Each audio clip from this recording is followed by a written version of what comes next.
In today's video, we're diving into 5 of the most exhilarating online poker stories ever told. From the enigmatic OTB Red Baron to a taxi driver turning pocket change into a $1 million score. From the unreal rise of a high-stake legend who vanished to the greatest comeback in online poker history. These tales of triumph and tragedy are nothing short of spectacular. Number 1. OTB Red Baron's incredible story of crushing NL 500. OTB Red Baron is widely regarded as one of the best 6-max no-limit hold'em players, earning a spot as the 25th biggest poker winner on high-stakes DB while player tracking was still active. OTB Red Baron was first identified on the high-stakes tables on Pokerstars on Monday, April 16th, 2012. Since then, 162,000 hands have been tracked, showing total earnings of $2.27 million. Note that this data only includes high-stakes games, which is 2550 and above, and does not account for any poker tournaments or lower-stakes cash games. After years of relentless play, he rose to become one of the best in the field. One of the advantages of being so successful in online poker is the ability to stay anonymous, which he initially chose to do. However, it was eventually revealed that he was Jonas Moles. Our story starts on September of 2012. At that time, he announced a new challenge on the 2+2 forums, a marathon of 100,000 hands over 20 days at NL 500 Zoom on Pokerstars. He took on this challenge to motivate himself after a streak of bad sessions. His goal was to achieve an EV of 6 big blind per 100 hands win rate, an exceptionally high target at that time. Even the most skilled players at those stakes had an average win rate of 4 big blind per 100 hands, making a 6 BB win rate seem nearly impossible for a newcomer like him. He began the challenge but quickly found himself down nearly 5 binds, getting caught in several standard coolers. Despite the rough start, he remained confident and pressed on. During particularly tough stretches, he played some NL 2000 games to fund his Zoom challenge. Soon enough, he turned things around, achieving an impressive win rate of nearly 8 big blind per 100 hands after 23,500 hands. However, his volume started to drop as he played less frequently. After 32,000 hands, his EV was still an impressive 7.93 big blind per 100 hands. People began to take notice, particularly of how OTB was able to maintain a positive red line. He explained that his success was partly due to him being a calling station and the abundance of tight players at NL 500. He could often bluff them out of pots, leading to significant portions of his winnings coming from non-showdown pots. He also mentioned that he rarely overbets, avoid thin value bets, and played with a solid 2319 VPIP to PFR ratio. At the halfway mark of 50,000 hands, he felt he was playing his A game and running well overall. By this point, he had won a net $24,600 and was running almost 3 big blinds above his actual EV, indicating a favorable run with many flips going his way. If you exclude his rough start in the first 6,000 hands, his win rate was an astonishing 15 big blind per 100 hands. Then he encountered some downswings, losing 16 binds, and for the first time, his red line started to drop. Although he eventually regained his form, it was too late to recover his graph fully, and it became clear that he wouldn't reach his 6 big blind per 100 hands milestone. By the time he hit 95,000 hands, his EV dropped to 3.63, while his actual big blind per 100 hands win rate was 5.98. He completed his challenge on day 44, nearly doubling the time limit he had set for himself. Disappointed by not meeting his goals, his final results after 100,000 hands was an EV of 3.87 big blind per 100 hands and an actual win rate of 5.42 big blind per 100 hands.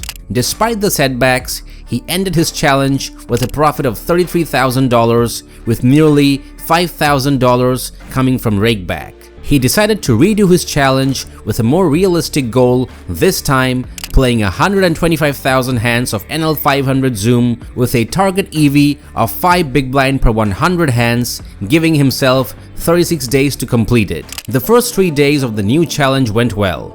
Over the first 17,000 hands, he had an EV of 8 big blind per 100 hands, and by 22,000 hands, he was crushing it with an 11.8 big blind per 100 hands win rate. Although he experienced a small downturn that dropped his EV, he quickly returned to his winning ways. By the 50,000 hand mark, he had an EV of 7.7 big blind per 100 hands, and at 60,000 hands, he made significant progress, running at nearly 9 big blind per 100 hands win rate. From this point on, to complete the challenge, he needed to play 65,000 more hands in the next 17 days and win 9 buy-ins. On day 26, with 88,000 hands played, he was maintaining a solid EV of 7 big blind per 100 hands. During this second challenge, he also played some NL5000 games. However, after realizing that playing at limits 10 times higher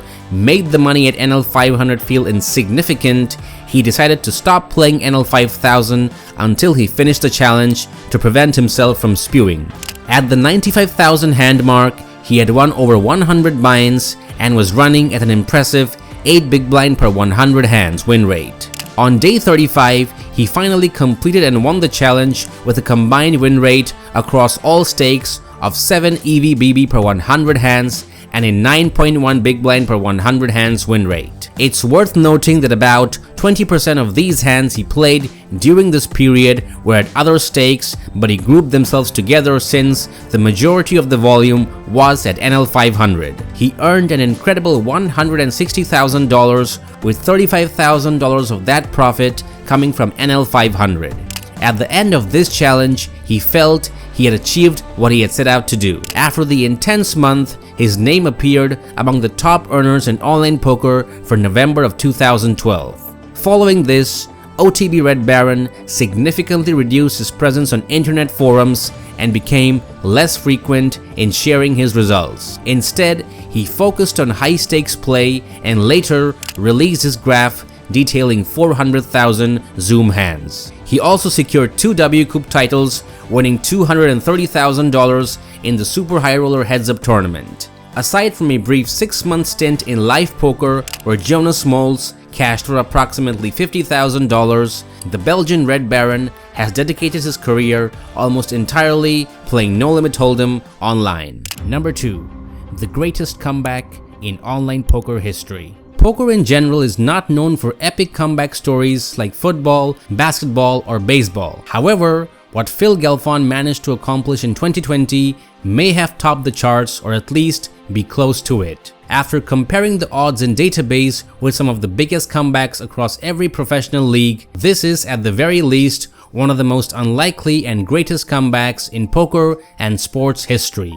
Phil Galfond started taking poker seriously while attending college. $2 $50 online deposits was all it took for him to work his way to being considered one of the greatest no-limit and PLO players of all time. In February of 2013, Galfond's all-time online earnings on Full Tilt surpassed $10 million.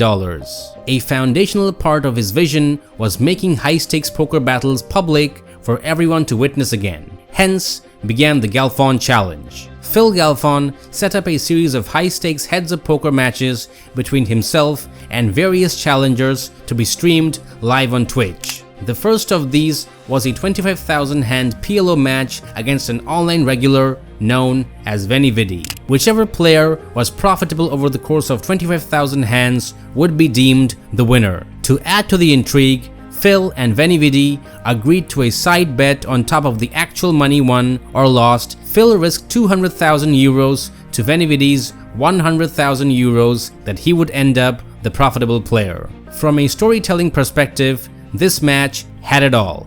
A hero, a villain, and hundreds of thousands of euros hanging in the balance. The match started on January 22nd, 2020, and it could not have been a worse start for Phil Galfond. After 7 sessions of play, Phil Galfond was stuck 380,000 euros after playing 4,760 hands at 100-200 euro PLO. Galfond remained somewhat optimistic despite the disappointing outcome. He mentioned that despite being a significant underdog, it was quite an improbable streak after the 6th session. He remarked that he shouldn't be losing this much per hand even if he was clearly outclassed. He reported on Twitter the chances of such a rough run are in the ballpark of 5% likelihood, showing a graph of the damage thus far. He said his new goal is simply to win the hands going forward. However, week 2 had the same story as week 1. After a 380,000 euro loss on week 1, Galfond sunk even lower to a loss of 570,000 euros after week 2. With almost 7,500 hands played and the challenge being almost 30% over, Galfond was set to lose an estimated 2 million euros. After 15 days and almost 10,000 hands played, Phil Galfond had won just one session and was down over 900,000 euros. To put this into context, Pokerstars even stopped offering odds on Phil winning the challenge at this point. Mike McDonald, the founder of Pokerstars, stated that after day 13 of the Galfond challenge, they had Galfond at 25-1 odds when he was down 750,000 euros. He added that they probably did not have any options available once Galfond deficit exceeded 900,000 euros, but if they had, the odds would likely be around 35-1. Galfond decided to take a break from the match for a couple of weeks, despite the 3,000 euro penalty he faced each day he was away. He was convinced it was the right decision, explaining to ESPN that he genuinely believed he still had an edge and could turn things around over the remaining 15,000 hands. The break certainly worked for Galfond. In arguably the most critical session for the entire match, he cut into the deficit to the tune of 183,000 euros in a single day. Galfond's hot run continued as, despite one large losing session of 88,000 euros, he recovered almost half of his peak losses to be down just south of 500,000 euros after 15,900 hands. With almost 40% of the match still left to go, fans of Phil Galfond now believe that a comeback was not entirely impossible. After Galfond delivered a series of 6-figure beatings to Venividi, the mystery grinder decided he needed a break. Galfond then booked 2 more sizable wins of the 3 sessions, losing small in the other one. On April 2nd, 2020, something magical happened. 10,000 to call, there's 9-10. Phil Galfond is in the green, everybody. Are you kidding me? Do you believe in miracles? Phil Galfond is in the green.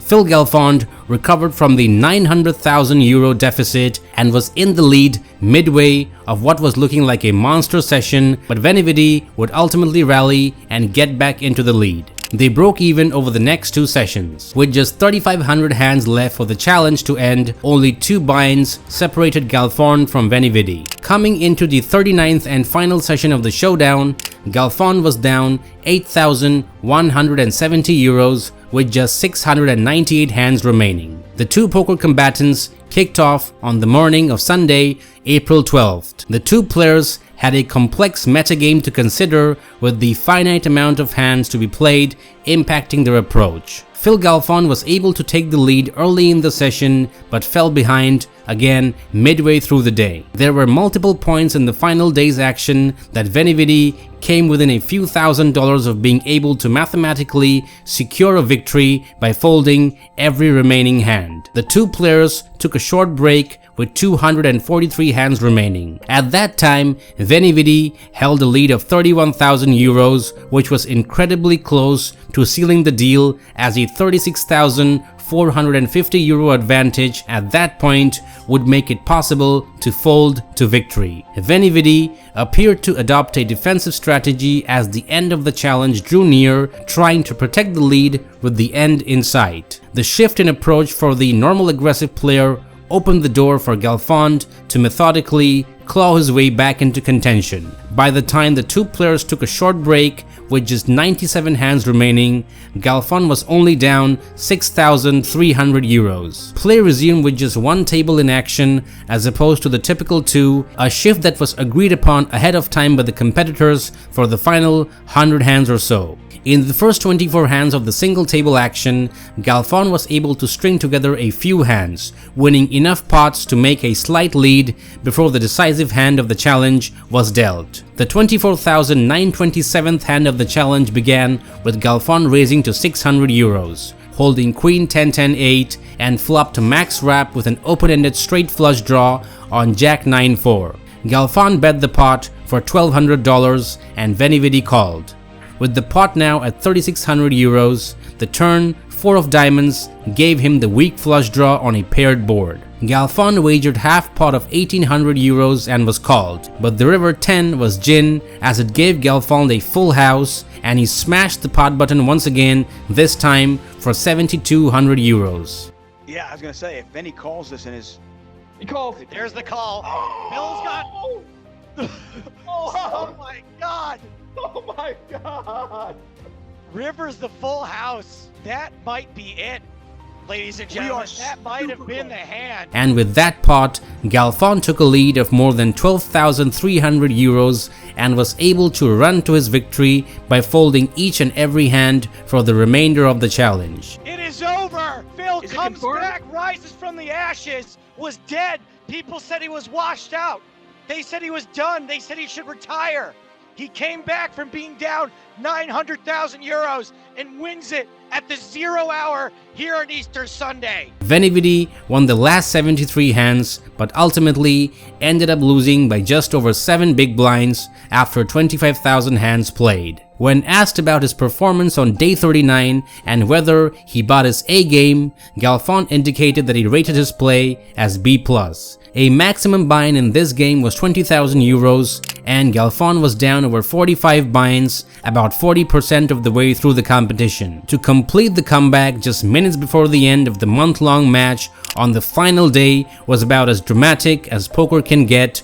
It shows that while poker might not be in its heyday anymore because of things like solver software and uninteresting game theory optimal decisions, there are still plenty of people that love the game. It was a brief moment in poker's history where one of the game's true champions captured lightning in a bottle to mount an impossible comeback towards a victory that would further cement his already stellar legacy. Number 3. The $1 Million Poker Cinderella Story. Poker isn't just fun to play, but every now and then it gives us a magical story that reminds us why we fell in love with the game in the first place. When we think of Cinderella stories in online poker, the miraculous story of Marat Sharafudinov, aka Maratik, stands out as the ultimate example, who went on from being an amateur to joining the poker elite in the span of a single tournament. Before that event, he had just $150 in his Pokerstars account. Marat, a taxi driver by day, had primarily played $2 to $4 tournaments, though he played them very regularly. However, his journey in online poker was almost cut short due to a shaky internet connection which caused him to get disconnected several times during tournaments, making him consider giving up the game. Despite these challenges, he qualified for the W Coupe main event through frequent player point satellites. Although he had qualified for the Sunday Million several times before, he had never cashed. During the W Coupe main event, he decided to sell shares to avoid leaving the tournament without a profit. In the 10th level, he advertised in several Russian forums, selling 1% of his action for $52. He managed to sell 35% of his action, securing $1,800 even if he got eliminated. Many poker fans believed that Maratik, who usually stuck to micro stakes, would be outmatched by the formidable professional players in the tournament. But Maratik proved them wrong, outlasting many players and winning large pots. By this point, he had grown confident in his playing style and strategically used his table image to bluff his opponents. He mentioned that he benefited greatly from being perceived as a nit, allowing him to successfully steal blinds from other players. It worked, and Maratik made his way to the 9-handed final table where he considered Mike Telker and Sly Caveat as the most dangerous opponents. All three of them made it to the deal stage where the 6 remaining players guaranteed themselves a minimum payout of $500,000. Telker had the chip lead and used his position to secure the largest share of the deal. When Maratik was shown his suggested payout of $923,000, he famously typed, "I won't million," making an English isn't his first language typo that quickly became a rallying cry for grinders around the world. The other players wouldn't budge on the deal, and neither would Telker, who even threatened to call off the negotiations. It was pointed out that if Marat won the title and the $100,000 set aside for the champion, he would indeed have his $1 million. And win he did. Yeah, he's trying to work this player out. Oh, and he's put the money in. Yeah, wow, that's surprising. Really surprising. Maratik, of course, calls, and he's one card away from the main event title. Here comes the river. 4 of clubs changes nothing. Aces and 3s will win it for Maratik. The Carter in second place. What an amazing result. His journey began with 40 frequent player points on Pokerstars and culminated in him winning the 2012 W Coupe main event for $1,907,000. He triumphed over a massive field of 1,825 players, creating what is arguably the greatest online poker success story. Reflecting on the deal, Maratik mentioned that he could have continued playing without getting involved in negotiations. He was quite overwhelmed by the situation, especially due to the language barrier. His now legendary phrase, "I won't million," wasn't meant as an absolute demand, but rather as a response to Mike Telker's initial request for $1.2 million. After winning the tournament, Maratik initially felt nothing. The whole situation felt too surreal, and he was far too exhausted to fully process it.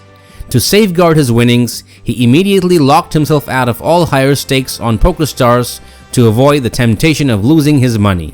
He acknowledged that luck played a significant role in his victory, and he admitted that his skills were very limited compared to the regulars at higher limits. In terms of ROI, Maratik's win remains one of the most profitable tournament victories in history. The story of the Russian taxi driver who dabbed in poker, qualified for a high-stakes tournament, and then went on to win $1 million was a perfect success story. However, it soon faded from the spotlight, partly because he wasn't American, where such stories are often heavily promoted. Number 4. The anonymous poker pro who conquered high stakes. Poker has introduced us to many legends such as Durr, Isildur I, and others who have left a lasting mark on the poker world. However, there are also players who reach the pinnacle of success only to come crashing down.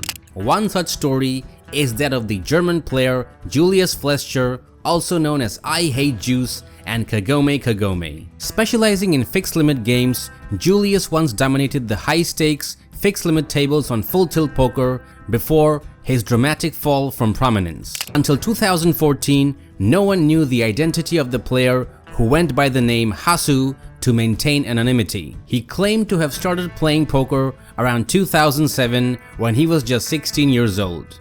Before that, he had played poker casually with friends for small stakes. When he first ventured into online poker, he faced significant losses using basic strategies from articles and books to beat the smaller stakes, but quickly ended up hitting a wall due to his limited skill. Initially, he played 10-cent, 20-cent limit games with a modest bankroll, occasionally amassing a few $100s, but never managing to maintain it for long. Despite these setbacks, he persevered and continued grinding. By late 2009, he had tried various poker formats without much success. However, he resolved to making a final push to become a successful player, focusing on heads-up limit hold'em. This decision marked the beginning of his impressive earnings and ascent in the poker world. Hasu's bankroll grew rapidly, but he never viewed it as real money he could withdraw or spend. Instead, he saw it as just currency for playing the game, with the thrill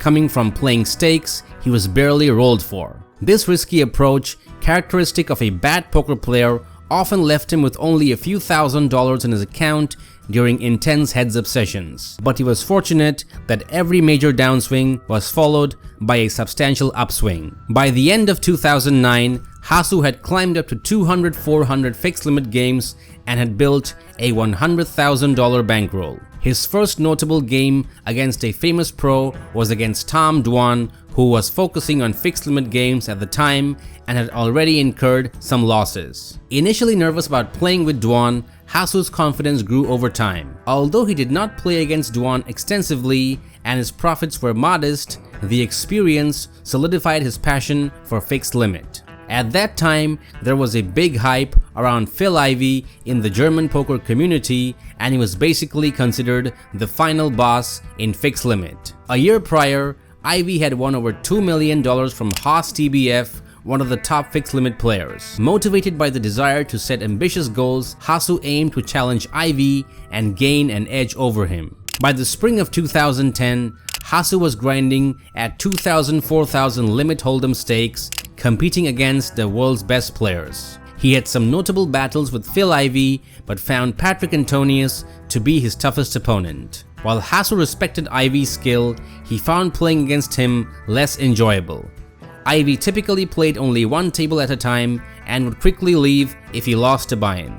After a December 2010 session where Hasu won over $112,000 from Phil Ivey, he requested that Ivey persuade Full Tilt to add 3,000-6,000 limit hold'em tables. Hasu's reason for seeking higher stakes were he believed he had an edge over Ivey and needed to increase the stakes due to Ivey's one-table approach. Number 2, he hoped that higher stakes would attract new players who might not have previously seen limit hold'em as a premier high-stakes game.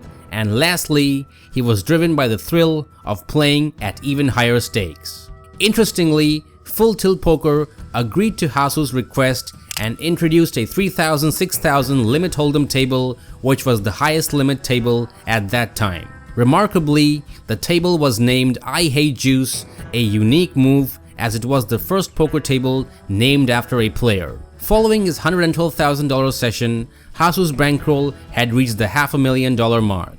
However, soon after, the limit hold'em tables dwindled and he was forced to transition to 2-7 triple draw.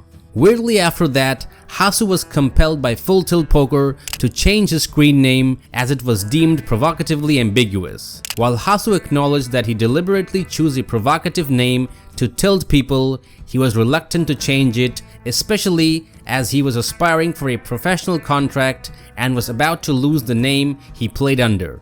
However, upon learning that his username was offending real people, he decided to change it. Hasu's new screen name was Kagome Kagome, and he requested Full Tilt to list Japan as his new location, citing his admiration for the country and his love for spending time there. Before the name change, he had been highly successful, amassing over $600,000 in winnings at the high stakes, while repeatedly facing off against players like Phil Ivey and Patrick Antonius. However, after rebranding to Kagome Kagome, his fortunes took a downturn. He lost over $1.3 million at the Nosebleed Limit Hold'em games, including a particularly tough February session where Ivey defeated him for over $500,000. Despite this, when Full Tilt Poker eventually closed, Hasu was in the midst of a roughly $600,000 upswing.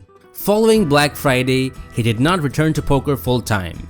Initially, he attempted to study at university but found it unsatisfying. He then joined a friend's company working as a product designer and developer. After Full Tilt Poker relaunched, Kagome Kagome returned to the site. He embarked on a remarkable winning streak, notably crushing players like Isildur 1 for nearly $500,000 over a few sessions. By July of 2014, he had reached the pinnacle of his career, earning over $4 million. After this high point, his fortunes took a dramatic turn for the worse. He began losing at an alarming rate, ultimately losing more than $2 million in just a few months, and by mid-2015, he had vanished from Full Tilt Poker. It was later discovered that Julius Fleischer also played under the alias Jesus Leapt Not on Pokerstars. His early 2015 run with his new account showed promise, but it too soon crashed, resulting in a loss of nearly $1 million. The drastic and unexplained downfall in his results baffled many given his previous success. Despite these setbacks, when considering all his Nosebleed accounts together, Fleischer still comes out $1.7 million ahead. However, 2018 marked the last appearance of Fleischer in the online poker scene, and since then, he has disappeared from the high-stakes circuits. Number 5.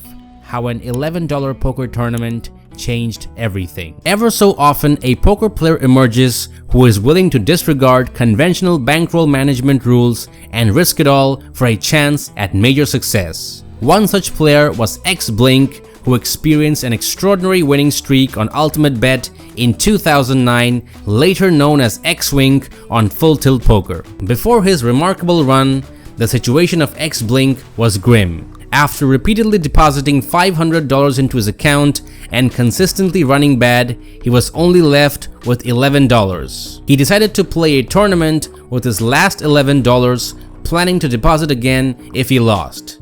Such a mindset indicates a high level of risk-taking, but then something unprecedented happened. XWINK won the $11 tournament, earning $750 in November of 2009. The following day, he began playing slightly higher stakes. Over the next few days, he progressed from $1, $2 to 5-10 games, growing his bankroll to $16,000. For the next 2 days, XWINK oscillated between $20,000 and $60,000 while playing 1020 PLO. On day 5, he moved up to 2550 PLO and his bankroll soared past $100,000. By day 6, he had escalated to 200-400 PLO and began playing no limit hold'em when no PLO tables were available. What's particularly notable about XWINK's run is his exceptional skill in no limit hold'em. Despite mentioning that he only played no limit hold'em when no PLO games were available, he demonstrated remarkable prowess in no limit, achieving a massive profit across all stakes from 1020 to 200-400 heads-up games. His meteoric rise caught the attention of the forums and the Ultimate Bet blog, positioning him as a potential new star alongside the likes of Isildur 1 and Tom Dwan. However, in an unexpected turn, XWINK largely stopped playing on Ultimate Bet starting in April of 2010. Despite this, he did not lose any of his Ultimate Bet winnings, maintaining an overall profit of $1 million on the site. There were rumors and accusations about XWINK being a super user, but none of these claims were ever substantiated. It turned out that the 20-year-old from Vancouver had managed to save his earnings well. XWINK then quit playing on Ultimate Bet, except for occasional small sessions, leading to speculation that he had simply grown wary of the high-stakes world and decided to step away. But, as fellow degenerates know, the itch to come back and make a big score can be a lure too strong for anyone to deny, and XWINK came back onto Full Tilt Poker as XWINK. At that time, XWINK's appearance stirred significant interest due to the striking resemblance between his username and the previously successful XWINK. Examining the stats of both accounts revealed that they exhibited a similar high-stakes poker style, further fueling the debate among the poker community. Speculation about XWINK intensified in early March of 2011 when the poker player suddenly emerged, peaking at over $2 million in profits. His notable ascent actually began a few days earlier at lower to mid stakes, but his first major appearance on high stakes DB was on March 2nd, 2011. On that day, XWINK was the 7th largest winner, raking in over $100,000 from 1,500 hands of PLO. He faced off against high-stakes heavyweights such as Tom Dwan, Rui Cao, Gus Hansen, and David Benfield, achieving substantial gains in these high-stakes battles. On March 3, 2011, XWINK had a standout day, securing his largest win against Full Tilt Red Pro, Rui Cao, and David Benfield. In total, XWINK won just over $1.2 million on that day alone. The following day saw XWINK continued his winning streak with an additional $450,000 in earnings. At one point, his total profit over 4 days surpassed $2 million, marking the peak of his aggressive poker run. However, the wheel came off his joyride after playing 3,200 hands of 300-600 PLO against Cold South, Phil Ivey, Jungleman, and No Parasan, in which he lost $1.2 million, losing 60% of his Full Tilt Poker bankroll in a single day.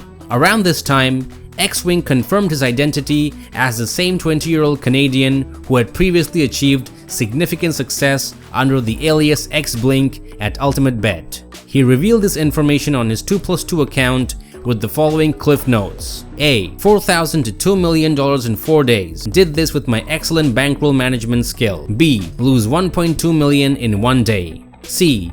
Sit around with remainder, probably cash out $500,000 or something. And D. Will continue to play and entertain you guys. Many pros have criticized XWINK's skill level, which might explain why so many players were eager to take him on. Additionally, XWINK's habit of playing a maximum of 243 hands at a table before moving on to another one suggested he was employing a hit-and-run strategy. Nonetheless, it seems he did cash out approximately $500,000 as he mentioned in his 2+2 post. Despite the initial hype and comparison to Isildur 1, XWINK's high-stakes poker career was short-lived. After a series of dramatic wins and losses, he vanished from the high-stakes tables of Full Tilt Poker in July of 2011 and was never seen again in the high-stakes scene.